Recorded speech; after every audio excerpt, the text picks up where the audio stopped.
Welcome back to What Happens Next, the podcast that examines some of the biggest challenges facing our world and asks the experts what will happen if we don't change and what can we do to create a better future. I'm Dr. Susan Carland. Keep listening to find out what happens next.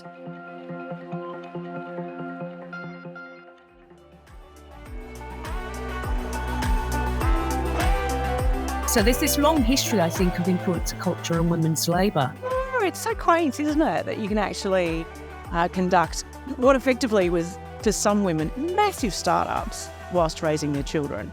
Of course, I want to be in a space where I'm effectively my own boss, where I can create the opportunities for myself and I'm not answering to anybody because no one was giving me the opportunity, no one was giving me the chance, so create the door.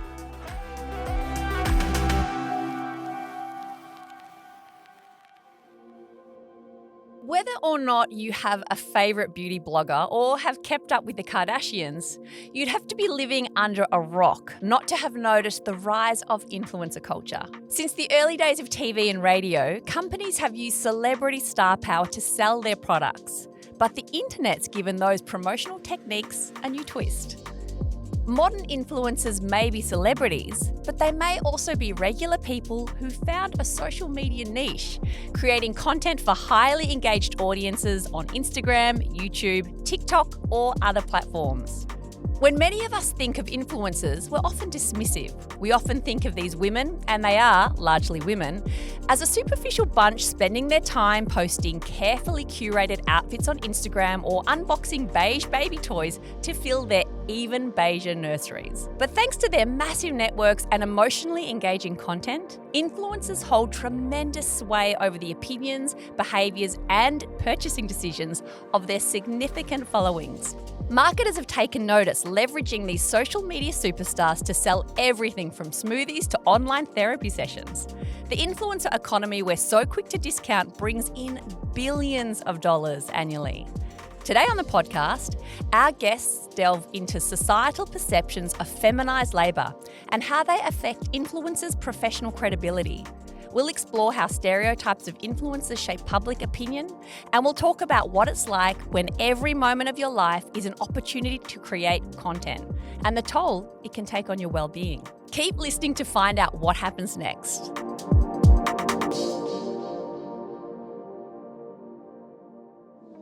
Hi, I'm Dr. Kate Fitch from the Monash University School of Media, Film and Journalism, and my research interests include promotional culture and celebrities and influencers. Kate, welcome to the podcast. Oh, thank you for having me.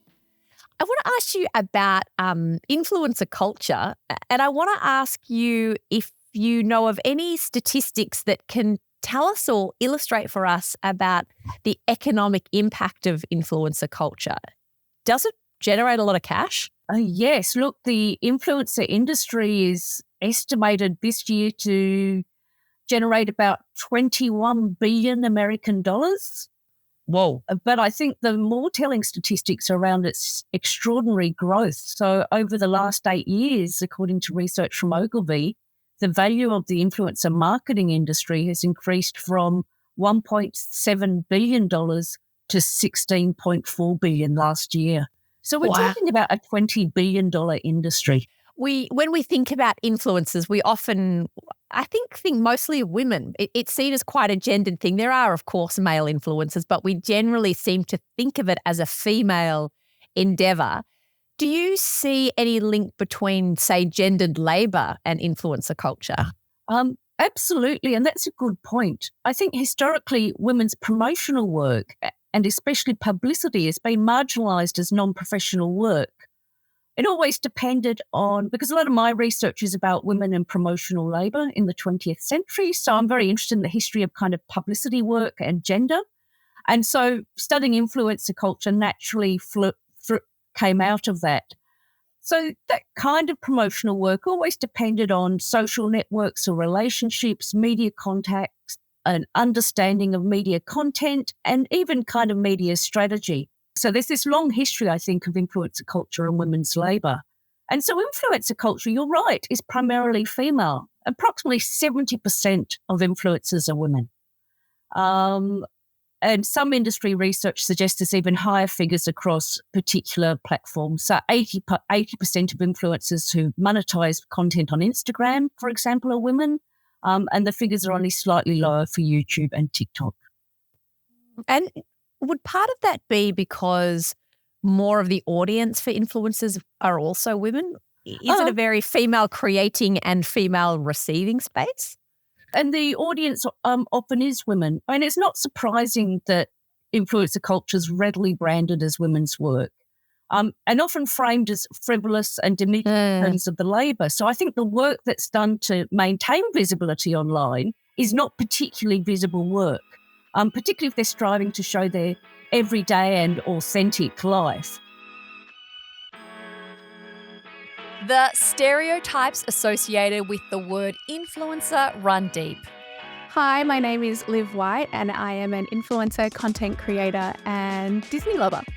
Liv started her influencer career as a young mother, sharing the good and bad stories of parenthood with an empathetic online audience. These days, her Instagram feed is full of photos and videos of her family vacations, snippets of her day as a mum, and content sponsored by brands including Disney and Qantas. Liv, welcome. Thank you so much for having me. I'm very excited. I'm excited to have you here, and I want to know, first off, do you consider yourself an influencer? You know, it's so funny because I feel like the word these days can come with, I guess, some like negative connotations sometimes. I would like to think that I am in a positive way, but I also think it's more than that. You know, it's content creation and creativity, and just influencing is a small part of that. Why do you think influencer does have negative baggage? Look, when I first started out, it was nearly a decade ago, and that was not the word at all. In fact, it was more like blogger, you know, writing, and before social media happened. But I guess as time has gone on, just like any industry that's out there, there's going to be people that perhaps do bring a negative light to it in some ways. I think when you think of the word influencer, you can think that as good or bad. Yeah. And perhaps we're attaching that to people we've perceived as bad influencers. And do you think so maybe the term content creator seems a bit more positive or at least more neutral? 100%. I definitely, when I do stuff like this, or, you know, someone asks me to write like a bio or something, I definitely prefer to use the term content creator because I guess that's what I find myself as. The influence part, I feel, is secondary to that. Right. The influence just comes as a byproduct of being a content creator. I think so. And I mean, I guess it depends on what space you're in and what you're trying to do. But for me, definitely, I think I prefer that word. What are you trying to do? For me, it was just really a place to come to in early motherhood to just kind of like, I don't know, like verbal diarrhea everywhere and connect with people. And I've come to realize as I've gotten older and as I've done this for however many years, that really what I'm just trying to do is be me and bring light to people and, you know, be funny and encourage people, especially like women and mothers, to just go out, give it a go, give it a try. And I definitely became more comfortable with that, I think, as I sort of realized that for me and how I started in this is really also a reflection of my purpose.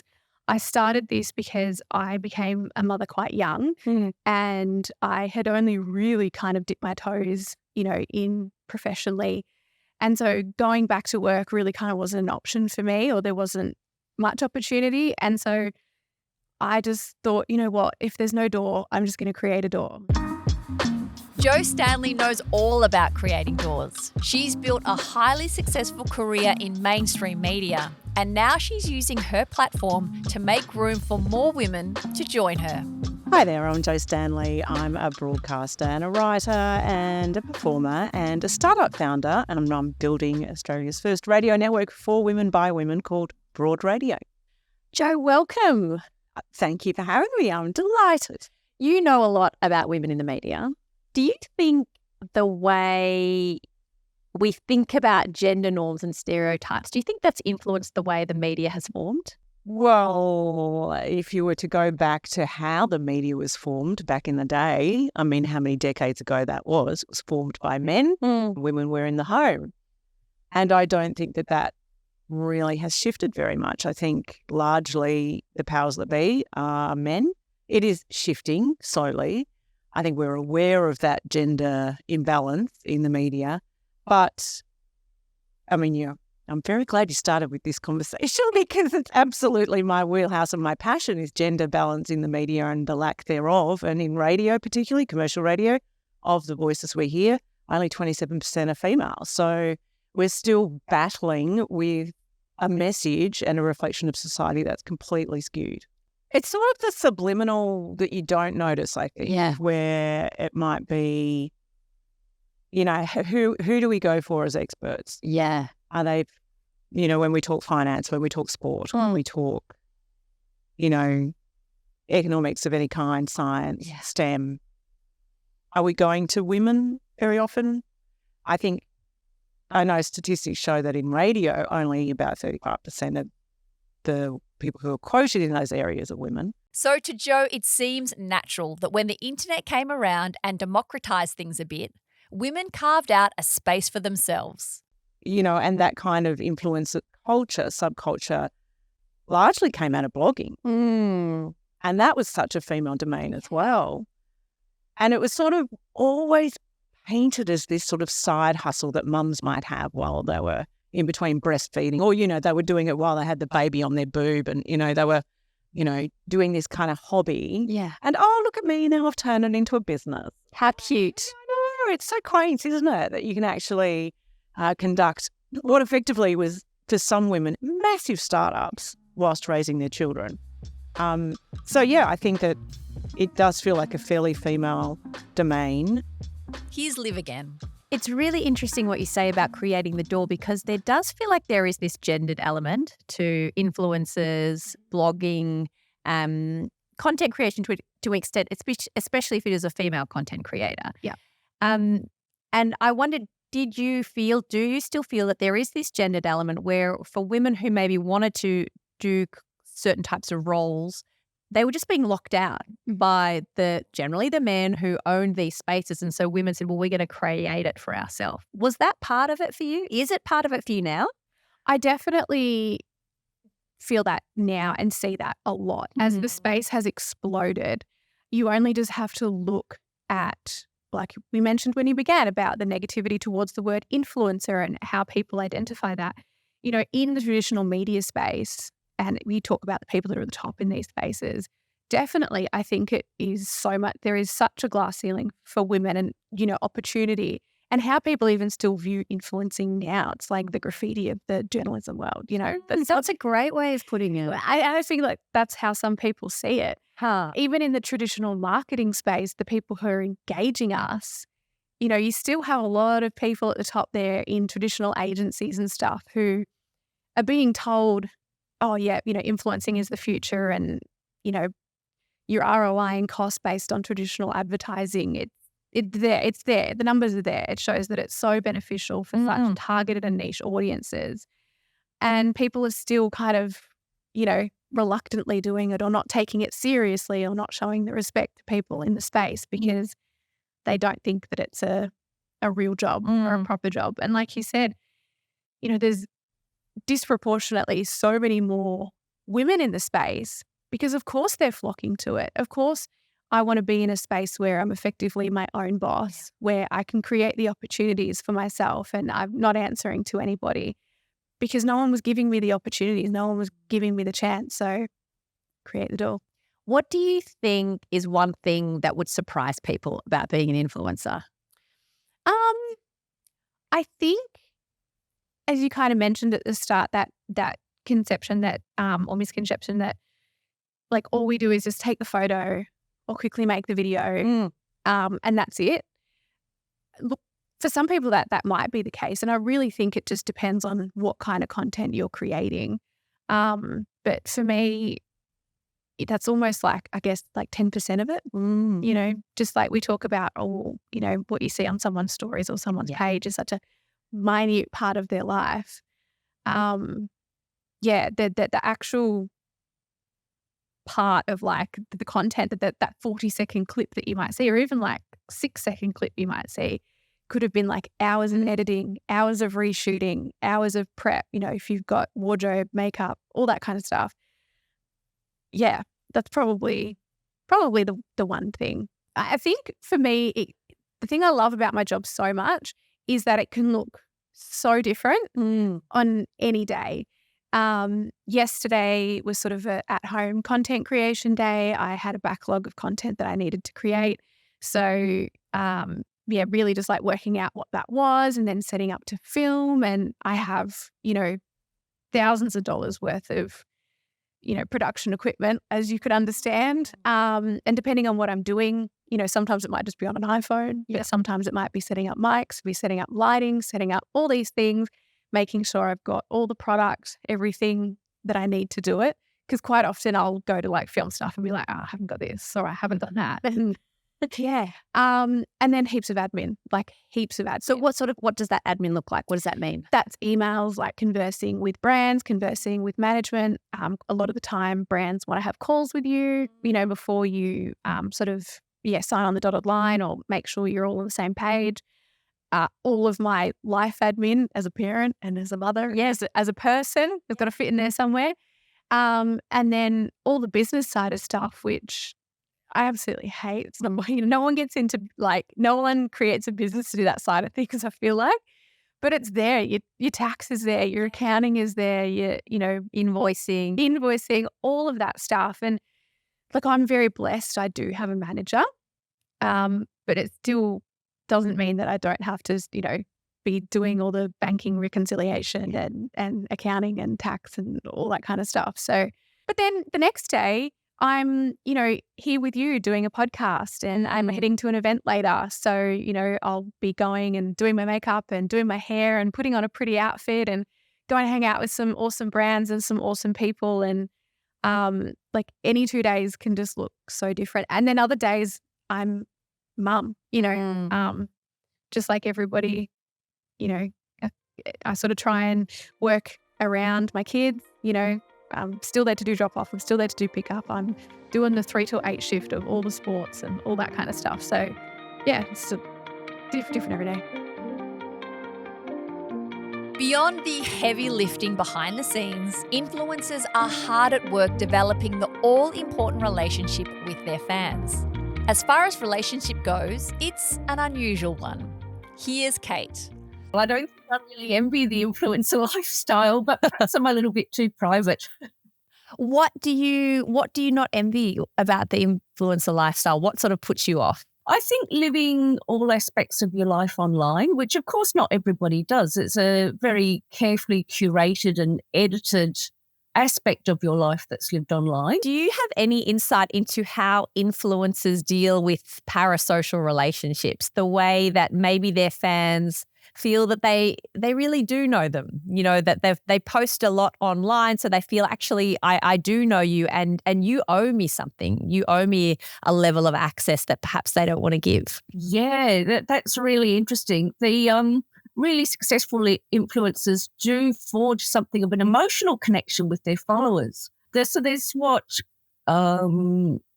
scholar Crystal Everton calls a contrived authenticity about who I am and what I'm presenting online, and that kind of parasocial relationship where there's an emotional attachment or investment between the audience or the followers and the influencer. This isn't unique to social media, of course. The term parasocial relationship has been around since the late 50s. If you've ever convinced yourself that your favourite performer or celebrity would be your best friend, you've experienced a parasocial relationship. Here's Jo again. I did breakfast radio for 12 years, and in that time, our audience, the reason you are successful, and we were incredibly successful, the reason you're successful in commercial radio as breakfast radio host is because people attach themselves to you and your life and effectively what they imagine is your personal life. And those, you know, our listeners were literally the best thing about that job. Loved everything about it. And the fact that they trusted us with our stories and their own stories. Like there was an exchange. It was so beautiful and so rewarding. It is the thing that I miss most about being daily on commercial radio. I guess you would say that they were fans, but they definitely felt as though, and I really even hate, using that term they makes me feel like it's an us and them thing. There was an exchange. But at times there have been conversations I've had with people who, particularly around my daughter who was born 14 years ago when I was on air, and people who had children at exactly the same time, it was really valuable to them that my experiences reflected what they were going through. And so for some, there have been an assumption that they knew me better than actually they do. So that never bothered you? You never had an instance where you felt a fan crossed a line, or you felt like saying, look, I know you think we're friends, but we're not friends. We actually don't know each other. No, I never had that experience. No. I feel very blessed. I've never really had, serial stalkers or trolls or, I mean, but this is my question. Does a parasocial relationship need to be positive? Yeah. So could someone, though, believe they have it? Follow. Yeah, believe they have a relationship with you, but actually it's because they dislike you. Yeah, I think absolutely. Mm. Either way, I guess in some ways it's just positive or negative. It's a projection. People project onto you what they think you are. Yeah. Because I've had ongoing sort of critics or, hate mail, I guess you'd call it. But to me, it always struck me as, you're so misguided that you think I care about what you say about me or to me. And is that them assuming that they have some kind of relationship with me, in that they can tell me something that they find very offensive? And then I'm actually going to take that on board and go, oh, okay, sorry about that. I'll have a word with my hairdresser and do something about my hair. And on the internet, things can get nasty. Here's Liv again.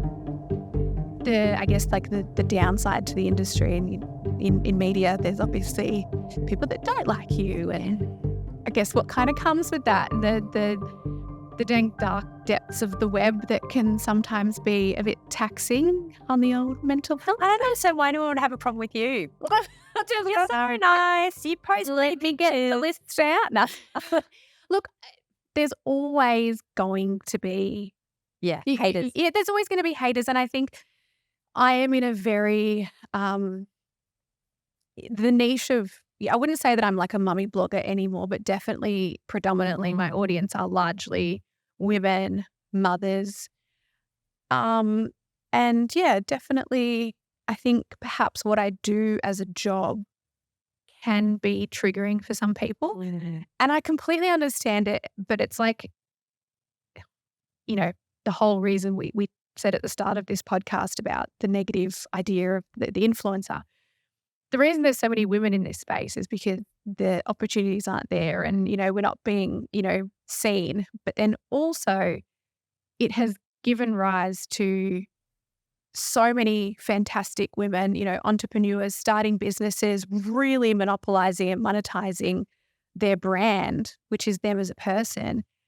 And people don't like that. And I know it's like rooted in misogyny but I think some women don't like that, and it's triggering, and maybe they're not kind of looking into why it's triggering for them. But, a lot of the comments are around, it's not a real job. You're not working hard. All you do is take the picture, or you don't deserve that, or why is she being asked to do that? Or, quite often if you're looking at what people are saying to you or the judgments that they're passing on you, it's really rooted in that, it does. It gives me so much freedom to be the mother that I want to be and be the person that I want to be and enjoy the job that I'm doing. Perhaps that can be triggering for some people. You will never find a hater doing more than you are. That's absolutely. Try to remind myself that. Here's Jo. Given that there is so much currency in intimacy, either on breakfast radio and sharing who you are as a person, or through being an influencer or a content creator, it's that intimate, authentic relationship. Did you ever feel pressured either on your own Instagram or radio to share things that maybe you didn't really want to, but you knew this is part of the exchange? Yeah, I mean, I guess that there were times when there were conversations with producers who might say, Talk about the fight with your husband. Yeah, but that's kind of a deal with the devil you make when you start doing breakfast radio, and you find your own way around what's comfortable and what's not, and finding actually ways in which you can share versions of yourself and still keep what's important, sacred.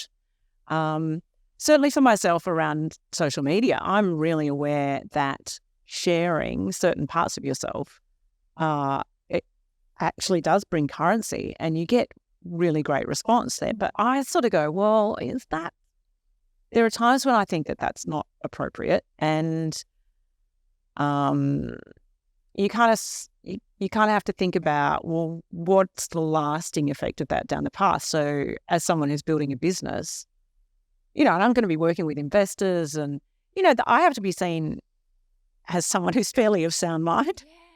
I guess when you talk about influencers and Instagrammers and TikTokers and people who share really everything, sometimes I think, is that the best choice for you? For influencers like Liv, sharing their vulnerabilities and opening themselves to an audience of strangers is part of the job. But that doesn't mean it's easy. I think as well, I can completely identify and sympathise with people, because when I started out in this space, I guess that's what I was kind of looking for, was connection with people and understanding, and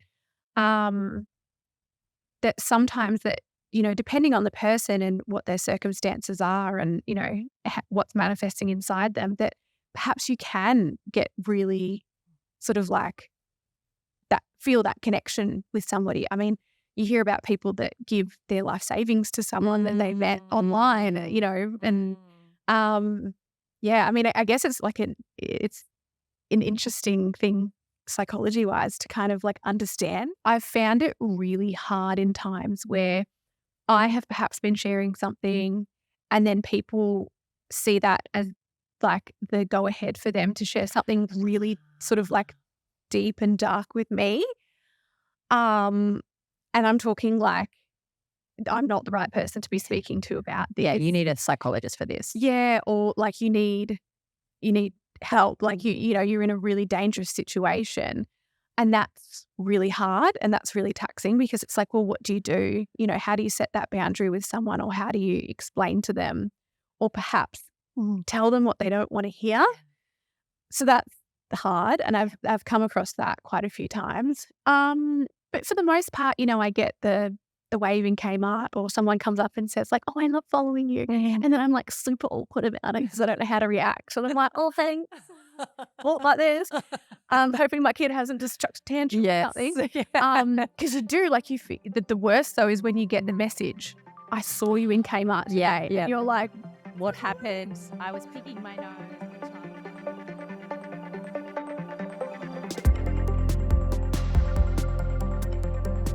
Influencer culture emerged from a complex interplay of societal expectations for women in the workforce, emerging technologies, and capitalism. Not so shallow after all, is it? Next week, we'll talk about what the industry and audiences can do to challenge stereotypes and support female creators. Thank you to all our guests on today's episodes, Dr. Kate Fitch, Jo Stanley and Olivia White. You can learn more about their work, including Jo's effort to create Australia's first radio network for women, by visiting our show notes. We'll be back next week with part 2 of this series.